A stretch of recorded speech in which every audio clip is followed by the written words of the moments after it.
welcome back to Stormi Tells Ghost Stories on my Girls Rock Productions channel. This month I'm going international again, this time to Paris, France. But I couldn't find enough haunted locations strictly in Paris, so I will be doing all of France's most haunted locations.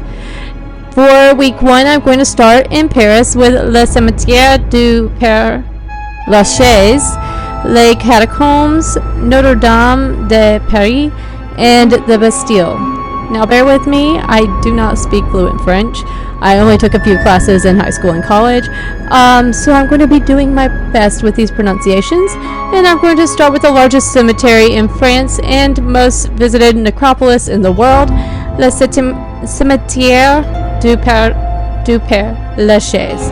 Like I said, not perfect. Cemetery, or Le Cimetiere du Pere Lachaise, is the largest cemetery in Paris, France. More than 300,000 people are buried there, including a couple of famous individuals. This makes the cemetery one of the most popular tourist attractions of all of Paris. But would these tourists be so quick to visit if they knew how haunted it was? Originally, the cemetery grounds were an estate on which a mansion was built in 1430. The Jesuits acquired the mansion and estate in the 17th century and turned it into a nursing home. His most important resident was Father Francois de Lachaise, the confessor of King Louis XVI, who lived there for 30 years.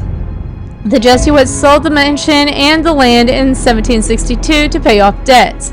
After that, it had many different residents until it fell into disrepair. In 1801, a new cemetery was desperately needed. Back then, cemeteries were placed outside the city for hygienic reasons, so the location of the former mansion on the grounds of Champs-l'Évêque, Montreux, and Montparnasse were turned into a cemetery. It was called Cimetiere Les because it was meant to be on the final resting place for those who lived in the east of the city. This still is the formal name, even though it is more commonly known as Pere Lachaise after King Louis XVI's confessor. The cemetery wasn't very popular at first, and many things were done to try to attract more people there.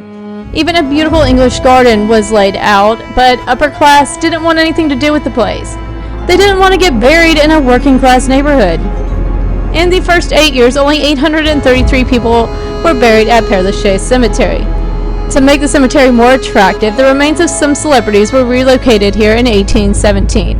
These celebrities were Molière, La Fontaine, Abelard, and Eloise. Now, this was very helpful, and by 1830 there were 33,000 graves at Pere Lachaise, and the requests kept coming in. During the 1850s, the cemetery even reached the city of Paris. Pere Lachaise became the inspiration for other European cemeteries, such as Highgate Cemetery in London. In 1889, the very first cremation in France took place there. In May of 1871, Pere Lachaise was the scene of the final battle between the Commune de France on one side and the troops of Versailles on the other. The fight took place on the cemetery grounds, right between the graves. Many lost their lives that day, and the 147 Commune followers who surrendered were executed on the spot against the wall, which is now known as Le Mur des Fédérés. It's incredible to see how the cemetery's reputation changed through the years. Over 300,000 people have found their final resting place at Pere Lachaise. Today, you need to be a citizen of Paris to have a chance to get buried there. It's completely full, and you're only able to get some space if you have a family grave or if a grave must be cleared. Many graves at Pere Lachaise have a historic monument for victims of war and concentration camps or big disasters such as fires and airplane accidents. Famous people like Edith Piaf, Jim Morrison, and Oscar Wilde are all buried there, but you'd need a map to find their graves. Cemeteries are always good for a good ghost story or two, and this one is no exception. People claim to have heard disembodied voices and claim to have seen spectral lights and translucent figures there. But there's more. If you question the guards, they will of course tell you about the Edith Piaf's ghost or Sarah Bernard's ghost. But how many masses or satanic rituals were performed after closing time? Would you want to spend the night in the middle of 70,000 graves? I know I wouldn't. And when you come across a crow or a cat, is it really an animal? In the Alley of Dragons, there are tales of a man whose heart was broken by a beautiful actress. By a disturbing coincidence, an actress, Mademoiselle Clarion, has been buried in the same alley since August 29th, 1937. She, harassed by a man madly in love with her, is said to have turned him away and driven him to suicide. I'm going to continue in this alley and find a gigantic funerary monument, that of Baroness Stroganoff, wife of Count Demidov. Exiled in Paris, separated from her husband, she died at the age of 40 at the head of an imposing fortune. She would have deposited a will which, according to the terms, would bequeath her fortune to the man who would stay next to her body in the grave for 365 days and 366 nights. There were 3 attempts, but the unfortunate ones went mad. Nevertheless, the White Lady, as she is known, would continue to walk through the cemetery to attract candidates to her. One of the photos is a candidate's letter dated 1893 from the small town of Monmouth, Illinois. Another strange fact that would appeal to Dracula lovers: the Countess might have been a vampire. Look at the date on her death, 1818. 3/8 is symbolism of vampires, and the 4 wolf heads that surround the mausoleum, again, vampire symbolism. Continuing on, you will find the beautiful tomb of Frédéric Chopin, the French-Polish composer. He loved his 2 countries so much, but above all, he was so afraid of being buried alive that he had his body buried in Paris and his heart in Warsaw. I am now going to be in touch with the supernatural by evoking the master of spiritualism himself, Hippolyte Rivail, born in 1804 in Lyon. This name doesn't mean anything to you? That's normal, because he changed it to Allan Kardec, which would correspond to his identity in a previous life when he was a druid. He would take part in communication sessions with the deceased, and at 51 years old, he would study and develop this practice coming from the United States. He would become the reference on the subject and would enact a true spiritualist doctrine that would draw from it 5 books, which remain some of the main references on the subject today. His clients were very famous people such as Victor Hugo and the father of Sherlock Holmes himself, Sir Arthur Conan Doyle. He is known to have said, "After my death, if you come to see me, put your hand on the statue of overlooking my grave. Then make a wish. If your wish is granted, come back with flowers." As you can see from the photo, his tomb is one of the most flowered in the cemetery. The most famous international ghost is undoubtedly the co-founder of the Doors group, Jim Morrison. In 1997, during a trip to Paris, Brent Meisner, a rock historian, visited his grave and asked a friend to take a photo of him in front of his idol's tomb. But when he presents the photo to one of his assistants, he makes a stunning discovery. In the photograph behind Brent Meisner, a white-clad figure appears who looks very much like Jim Morrison. This photograph was studied and restudied, and no suspicious editing or special effects could be discovered. It is therefore clear that this is more than just disturbing. There is also Adolphe Thiers, who was the French Prime Minister in 1836, 1840, and 1848. Thiers was an evident opponent of the French Emperor Napoleon III. He is said to haunt his tomb. The man obviously doesn't want anyone near his grave because he tugs people's clothes. The ghost story of the French novelist Marcel Proust is a sad one. He died at the age of 51 in 1922 of pneumonia. Being homosexual in that time wasn't easy. His and his lover's last wish was to be buried near each other, but that wish was not granted. Marcel now rises from his grave each night in search of his lover, whom he can never find. People maintain his grave and put chestnuts on it in a heart shape. Finally, let's talk about the most famous cursed lovers couple in the cemetery. For that, I have to take you back to the Middle Ages. A young woman, Heloise, falls in love and is also pregnant with Abelard. Up to this point, nothing is very abnormal, except that Abelard was Heloise's teacher. In this case, indeed, we are going beyond acceptable, and if we know that in the Middle Ages teachers were mostly religious, then we understand that we have crossed the limit. The two lovers ran away, but Heloise's father sent two henchmen to find them. Heloise was locked up with her son in a convent for the rest of her life, and Abelard was cut off so that he could never be able to repeat his crime again. You can probably guess what they cut off. However, love was stronger, and they continued to write to each other.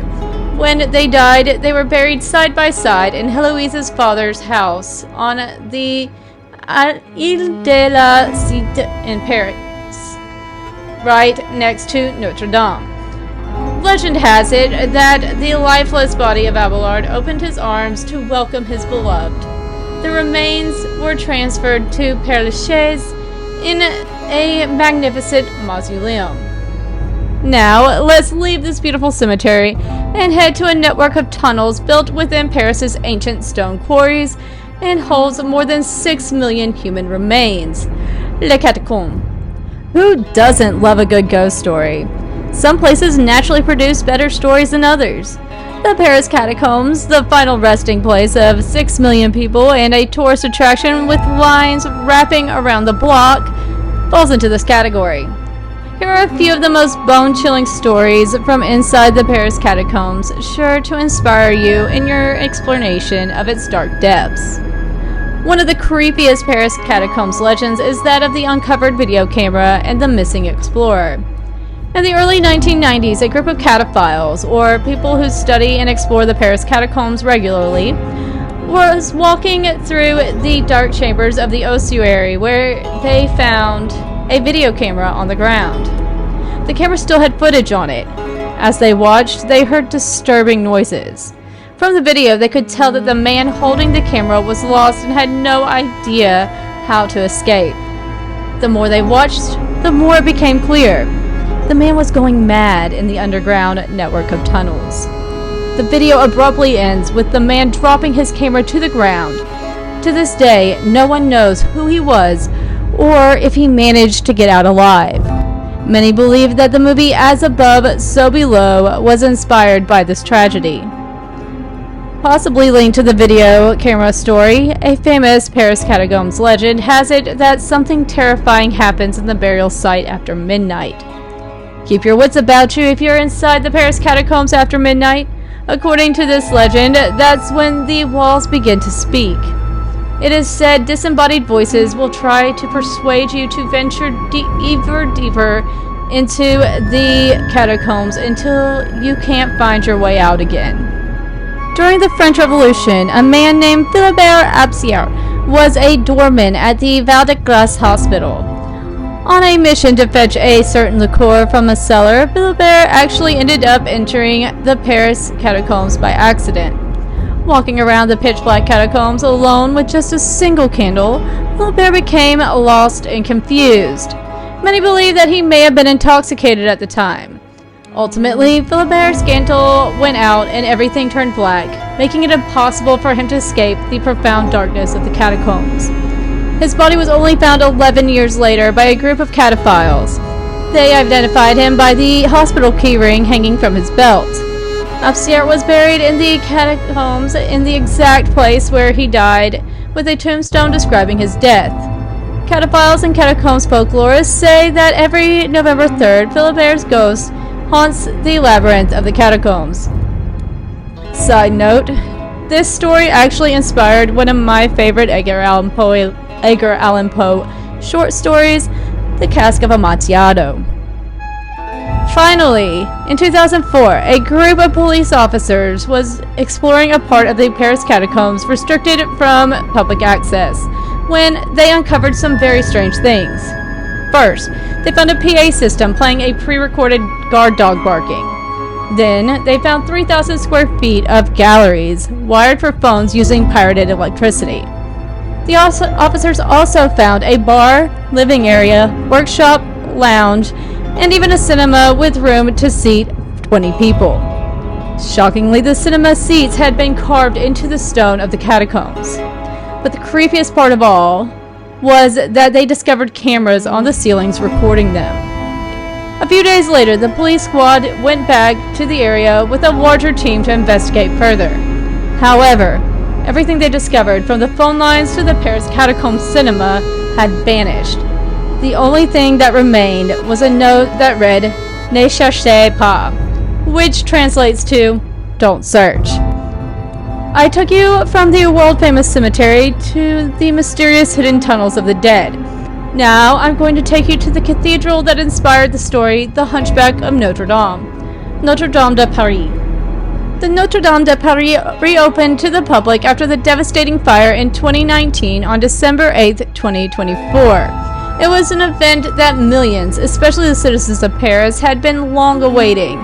But I'm going to talk about some of the greatest secrets of the cathedral that inspired the book and Disney animated movie, including stories of possible hauntings.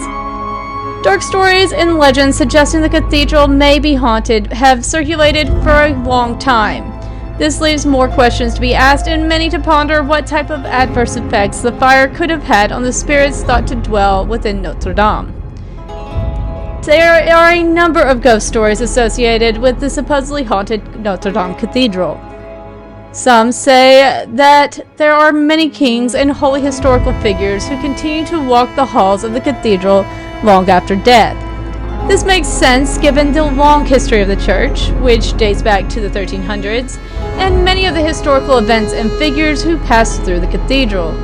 Some examples of such events include the crowning of Henry VI of England as King of France back in 1431, as well as Napoleon Bonaparte being crowned emperor in 1804. However, it's the ghosts of two unknown females who are frequent themes spoken of. Many people have claimed to see one or two women walking across the roof of Notre Dame Cathedral, weaving in and out amongst the Gothic architecture and stone gargoyles before suddenly disappearing. Legend has it that one October day in 1882, a young woman requested to go up the tower. The guard refused as she didn't have a chaperone, which was required of ladies back then. Disappointed, the girl turned back and, walking along, met an elderly woman who was also touring the church. The girl struck up an acquaintance with the woman and, warming to each other, they had breakfast together, after which they returned to Notre Dame. Now, with the requisite companion, the girl asked to visit the tower again. This time, she and her friend were let in, and they toured the upper parapets until it rained. The elderly lady took shelter in the bell ringer's room, leaving the girl outside. Moments later, witnesses heard a horrible scream.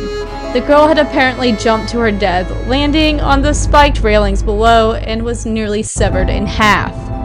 No one ever identified the girl. The only clue was a handkerchief on her person monogrammed MJ. The elderly lady had also vanished and was never seen again, at least as flesh and blood. Her ghost and that of MJ have apparently decided to continue their rooftop tour for eternity. While stories of ghosts are prevalent in relation to Notre Dame, there's a far more sinister legend that also exists. This legend dates back to the cathedral's construction and has ties to the devil.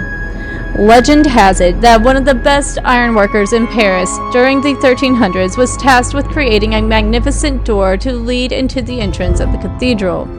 Years passed, and no matter how hard this man tried, he could not put forth a design that was accepted by the church.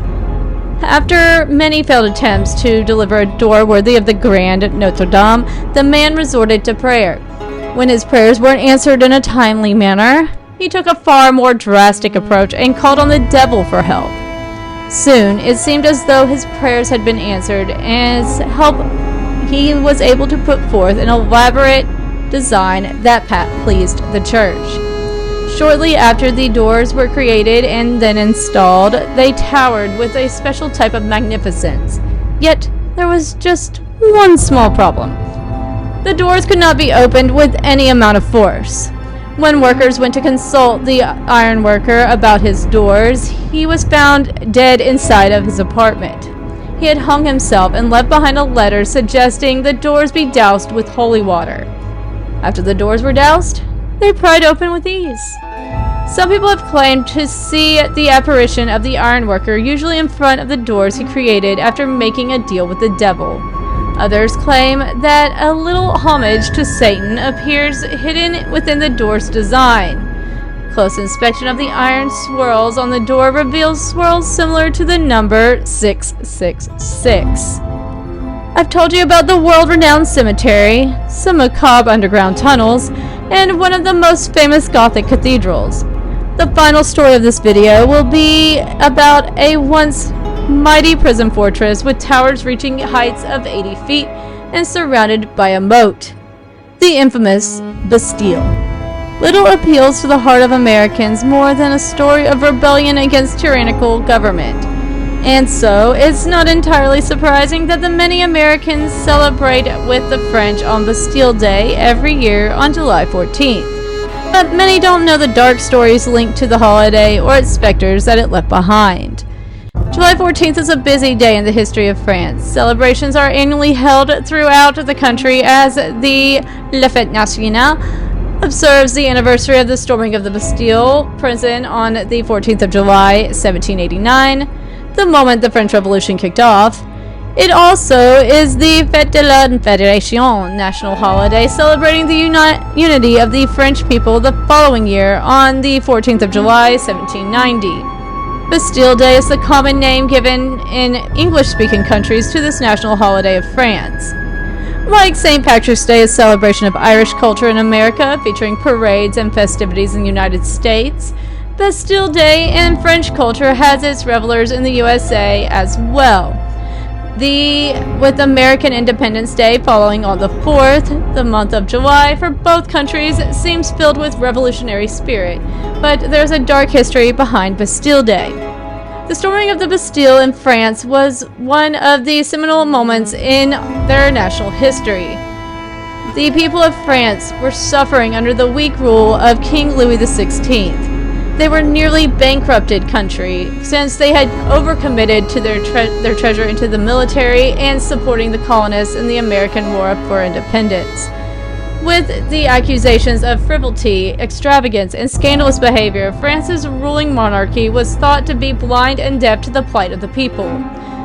To stem to the crisis, the king tried to raise taxes, but living in poverty, starvation, and imprisonment, the citizens had had enough.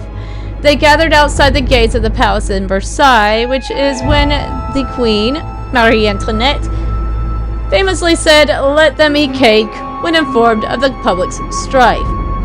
The Bastille was a big deal in France. The Bastille Saint-Antoine was an enormous fortress in Paris, built to repel invaders, but it was also used as a state prison for political prisoners. But the kings of France, at one point, the writer and philosopher Voltaire was imprisoned there as well as the famous Marquis de Sade and the legendary Man in the Iron Mask.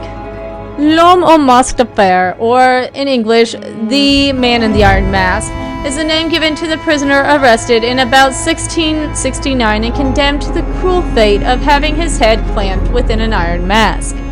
The legend of the Man in the Iron Mask is based on the true story of Eustache Dauger, who, over time, however, the story became a legend and the legend faded to myth, retold dozens of times in children's books, novels, and movies throughout the world.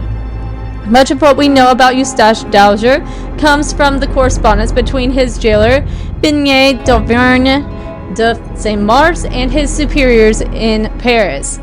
There is very little information about him prior to his prison times, such as the circumstances of his arrest and how he came to be wearing the mask. Incidentally, there is also no historical evidence to suggest that the mask was made of anything but black velvet. It is believed that it was only later that stories came to refer to it as an iron mask. The earliest record of the masked prisoner dates to 1669, when a letter sent from the Marquis de Louvois, King Louis XIV's minister, to Beignet d'Auvergne de Saint-Mars. Again, sorry about pronunciations. It's getting tough for me here.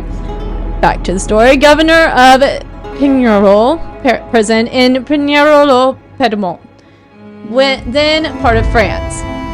In his letter, Louvois informed Saint-Mars that the prisoner named Eustache d'Alger was due to arrive in the next month or so, which would have been late August of that year.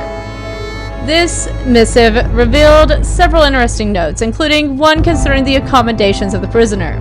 Louvois instructed Saint-Mars to prepare a cell with multiple doors, one issuing upon the other, which were to prevent anyone from the outside listening in. Only one visit a day was authorized to the governor in order to provide food and whatever else the prisoner needed. The prisoner was also to be told that if he spoke of anything other than his immediate needs, he would be killed. But, as stated by Louvois, the prisoner should not require much since he was only a valet. According to many versions of this legend, the prisoner wore the mask at all times. According to records, Eustache d'Alger really did serve as a valet to another guest of the prison, Nicolas Fouquet, Marquis of Belle-Île, a former superintendent of finances who had been jailed by Louis XIV on the charge of embezzlement. D'Alger was allowed to attend the Marquis when his main servant, La Rivière, was unwell. We must consider that Pignerol prison wasn't exactly a common jail, but was reserved for a handful of men who were considered an embarrassment to the state. Pignerol, more commonly known as the Fort in Pignerolo, served as a state prison renowned for its use in detaining high-profile political and military prisoners. The site played a significant role during the reign of King Louis XIV of France in the 17th century. The fact that d'Alger served as a valet is a focal point, especially regarding some speculations that d'Alger was actually a member of the French royal family. Many researchers and historians have argued that the 17th century protocol made it unthinkable that a man of royal blood would serve as a manservant, casting some doubt on those suggestions that d'Alger was related to the king. The most popular of all the legends regarding this prisoner pertains to his lineage. It is said that the man in the iron mask was the son of Anne of Austria and Cardinal Mazarin, and therefore an illegitimate half-brother of King Louis XIV. An idea transformed into a book by Alexandre Dumas called The Vicomte de Bragelonne. However, the book introduced a substantial change. He made the prisoner an identical twin of King Louis XIV. The story goes on to say that the man was kept hidden because of his rights to the throne. Twins were a threat to orderly succession, but no one could kill a royal prince, so the second twin was masked and imprisoned. Other stories say that the prisoner was indeed the king's brother, but not his twin. Another interesting theory belongs to Louis Gendron, a French military historian who came across some coded letters later passed to Etienne Baccarat in the French Army's cryptographic department during the 1890s. Man, I'm sorry if I'm butchering some of these names. I'm just going to go ahead and say that again here. After 3 long years of decrypting, Baccarat managed to read some messages in the Great Cipher of Louis XIV. One of the letters, written by Louvois, referred to the prisoner and identified him as General Vivien de Bourond, and made specific reference to de Bourond's crime. De Bourond was accused of cowardice during the siege of Cognac in 1691, Worried about the incoming presence of enemy troops from Austria, he ordered a hasty withdrawal, leaving behind his munitions and wounded men. This made the king furious, who ordered him to be conducted to the fortress at Pignerol, where he would be locked in a cell and under guard at night and permitted to walk the battlements during the day with a 330-309. It has been suggested that the 330 stood for mask and 309 represented a full stop. However, this theory has not been verified, and the dates are also inconsistent with other records. Another candidate, much favored in the 1800s, was Nicolas Fourcroy's fellow prisoner, Count Ercole Antonio Mattioli. The Count was a diplomat and minister of Ferdinand Charles, Duke of Mantua, who had been entrusted with the secret negotiation of the Treaty of Nijmegen in 1678, whereby the impoverished Duke was to deliver the stronghold of Cassel over to France in return for 100,000 ECU. But as soon as the agreement was signed, Mattioli nullified the effects by betraying the secret to several foreign courts. Furious at having been tricked, Louis XIV had him quietly abducted and imprisoned in Pignerol. It is generally agreed, however, that Mattioli died in the Ile Sainte-Marguerite in April 1694, and that the prisoner in the mask was indeed Eustache d'Alger. While the theory that the man in the iron mask is in fact Eustache d'Alger, whether that was his real name or an alias is unclear. It is well known that the man named Eustache d'Alger de Capelle, the son of a captain in Cardinal Richelieu's guards, was born in 1637. Later, he joined the royal army, but eventually he was forced to resign in disgrace after killing a young boy in a drunken brawl and was subsequently incarcerated. Shortly after complaining to his sister about his treatment in the prison in 1678, the king issued an edict that de Capelle should no longer be allowed to communicate with anyone unless the priest was present. The problem with the theory that de Capelle is the same Eustache d'Alger as the man said to be punished with the iron mask is that he, de Capelle, was being held in Saint Lazare prison while the man in the iron mask was in Pignerol. Furthermore, there is significant evidence that de Capelle died in the 1680s, well before the more famous Eustache d'Alger. On September 18, 1698, Saint-Mars took up his new post as governor of the Bastille prison in Paris, bringing the masked prisoner with him. He was placed in a solitary cell with a pre-furnished third chamber of the Bartaudière Tower. The prison's second-in-command, de Rossaries, was to feed him. Lieutenant de Junta, again another officer of the Bastille, noted that the prisoner wore a black mask of black velvet. The man in the iron mask died on November 19, 1703, and was buried the next day under the name Marchioli. All of this furniture and clothing were reportedly destroyed afterwards, the walls of his cell scraped and whitewashed, and everything made of metal that the man had possessed was melted down. So, in the end, who he really was,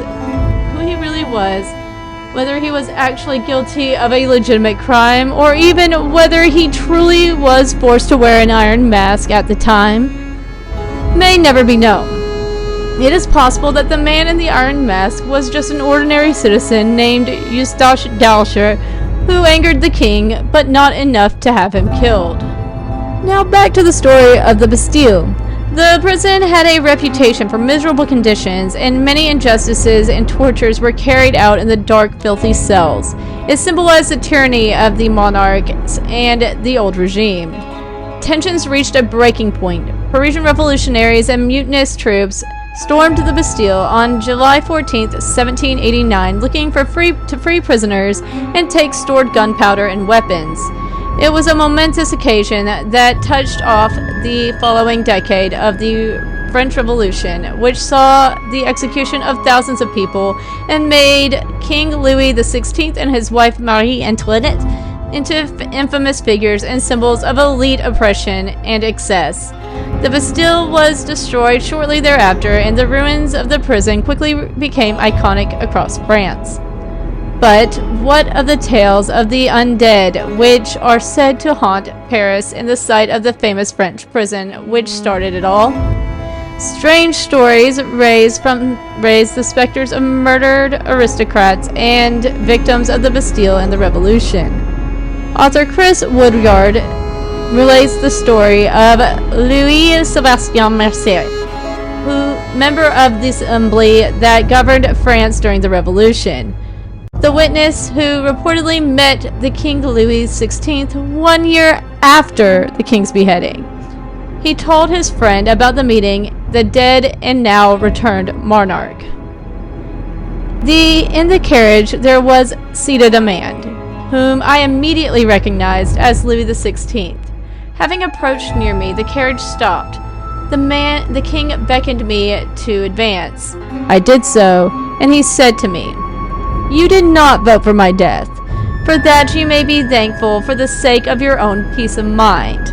I was sacrificed, and France will dearly pay for shedding the blood, which I should not regret, had it been spilt for her happiness and glory. Most of my assassins will die on the scaffold or in exile. All will be victims to soul-torturing remorse. The government will pass from the hands of one set of tyrants to those of another until at length my family will reascend the throne and close the abyss of revolutions." No doubt the ghost of King Louis would not rest easy with the outcome of the revolution. Not all returned ghosts of the Bastille are vengeful, privileged, or uncaring. One supernatural tale paints the picture of Jean d'Arbonville, the son of the Marquis de Bastille. Said to be a kind-hearted aristocrat, Jean would secretly give money, toys, and gifts to the women and children in the Bastille. He visited them, making friends among the population. When Jean's father, the Marquis, discovered what was going on in the prison, he banished his son from the place to never return. However, Jean wouldn't abandon the children he cared for, so he donned disguises and visited them in secret. This kept the children happy and all their spirits up until one fateful day, when Jean was at the Bastille against his father's wishes. The prison was breached by angry revolutionaries, and the other prisoners began yelling to be saved. When the rebels discovered Jean, they pulled him away from the protesting and crying children, and he was executed along with the many other noblemen. It is now said that if sad children go to the site of the Bastille and speak Jean's name, he will return to them, bringing joy and friendship. That concludes this first installment of Stormi Tells Ghost Stories Haunted Paris. I hope you enjoyed some of the dark tales that the City of Love has to offer. Le Cimetiere du Pere Lachaise, Les Catacombes, Notre Dame de Paris, and the Bastille. Remember to like this video and subscribe to my Girls Rock Productions channel. While you're here, check out some of my other playlists. On Stormi Teaches Music, which hopefully I will be getting started back up soon after restringing my guitar, finally, fingers crossed. On this playlist, I play live covers and guitar lessons on Mondays and Wednesdays at 11 p.m. Eastern. When I start it back up, it will be on that Wednesday with a live lesson of the previously covered Almost Lover by A Fine Frenzy. After that, I will resume with the covers being on Monday, and the lesson for the song covered will be taught on Wednesday. I will also be posting a tutorial on how to string your guitar. I have also started up my Stormi Talks True Crime playlist, where I talk about some of the most controversial and heinous crimes throughout history. Those new videos are posted Thursdays at 6 p.m. Eastern. If you are ever in the Wilmington, North Carolina area, sign up for the Wilmington Ghosts Walking Tour or the Wilmington Spirits and Spirits Pub Crawl with U.S. Ghost Adventures. You can have me or one of our other talented guides show you around our historic downtown and hear some of the darkest stories of the beautiful city on the beach. While you are visiting, if you decide you want to stay or buy a vacation home, check out my Moving to Coastal Carolina channel and contact me, as I am a licensed realtor in the southeastern North Carolina area. Tune in next Tuesday at 6 p.m. Eastern for the next video on Stormi Tells Ghost Stories Haunted Paris. Until then, have a great week and be safe.